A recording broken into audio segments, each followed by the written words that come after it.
Good morning.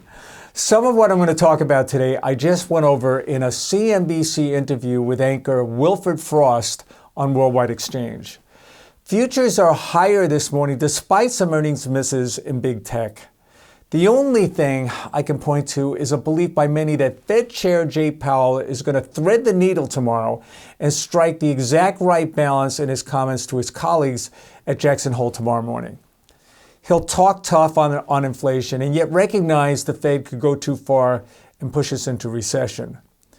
Markets have had a long love affair with the Federal Reserve that has for the last decade been there with an implied put to protect stock investors.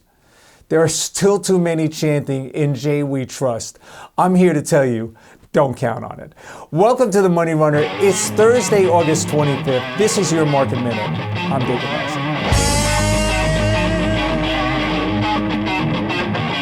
Jay can do his best to talk tough while at the same time hold out an olive branch, but in the end, it's just talk. The Fed needs to do their job, and if that means pushing rates beyond what investors are expecting, then that's just what they have to do. They came into this fight way behind the curve, and despite several rate hikes, have still done little to address a balance sheet that is ballooned out of control. I'll repeat what former Secretary of Treasury Larry Summers has said. Chair Powell's implication at the last meeting that the Fed was close to neutral was indefensible. I agree. Even if you buy into the idea that we're at peak inflation, and that's a big if, given the challenges in the energy complex, we're a long way from the Fed's target of 2%. Before I sign off this morning, just some quick thoughts on Elon Musk and the Twitter war.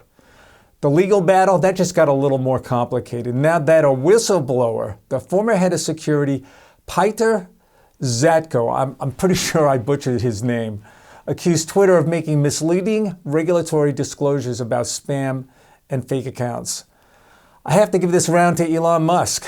I still think Elon is backing away because he has buyer's remorse.